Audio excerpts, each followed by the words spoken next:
Good morning, everyone. Mike Fiebernitz, Remax Southern Shores, coming to you for another Fiebernitz Friday, where we throw casual Friday out the window and we still end the week on a high note here, wearing the suit, the tie, and the customary pocket square. So let's go ahead and jump into this week's numbers for this week's market mashup, and then this week's topic, which is a market update. So, condo market, you slid back this past week. You are down 0.1%. Having problems with my microphone. Down 0.1% this past week. You're up though 1.7% this year compared to last year's average sales price, which you've been up 1.7% for the past 3 weeks. Residential market, you slid back 0.1%. You are up though 1% even this year compared to last year's average sales price, which we, because I own a house or houses, we have been up this year around 1% since mid-March. So we're not really going anywhere. Land market up just a little bit this past week, 0.1%. You're up 11.8% this year compared to last year's average sales price.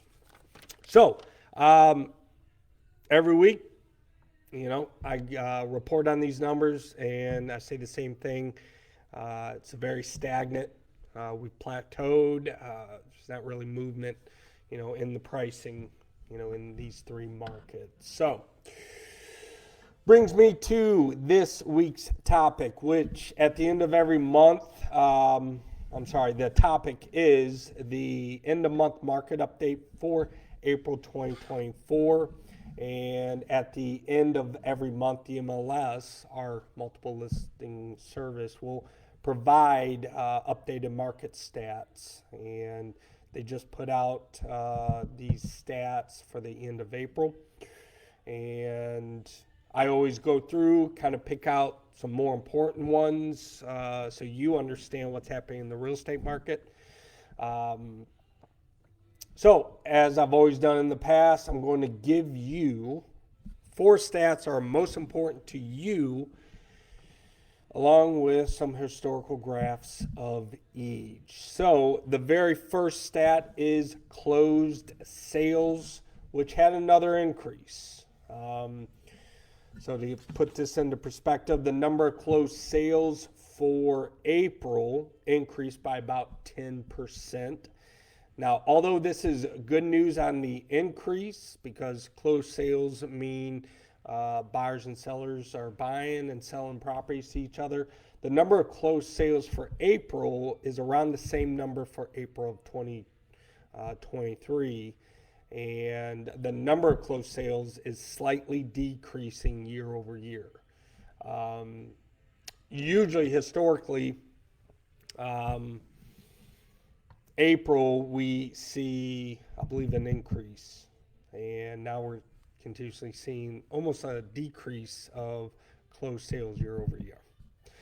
Number 2, new listings, meaning the number of new properties that come on the market for sale is the same from March to April. So historically, we have always seen an increase in new properties for sale from March to April, with sellers getting ready to take advantage of that spring, summer season.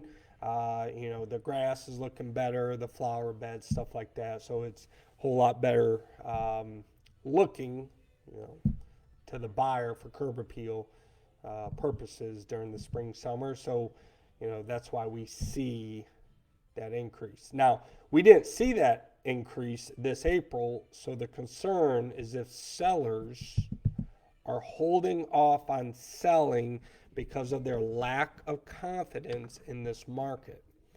I've been talking to a lot of homeowners, and everyone seems to be holding off because the interest rates are coming down and They don't know what's going to happen with the election. So there's a lot of stuff up in the air.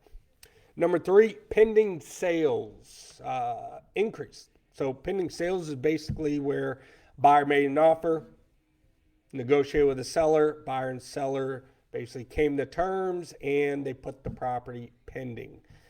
This increased. So the number of properties that went under contract increased, which is the first time that this has happened for the month of April since 2016. So give you an idea, the last 8 years, March to April, it has decreased in pending sales. Now, this increase is a small increase, and this is further evidence that we're in a stagnant market. Everything's just kind of plateauing, which my 4th stat is even more evidence.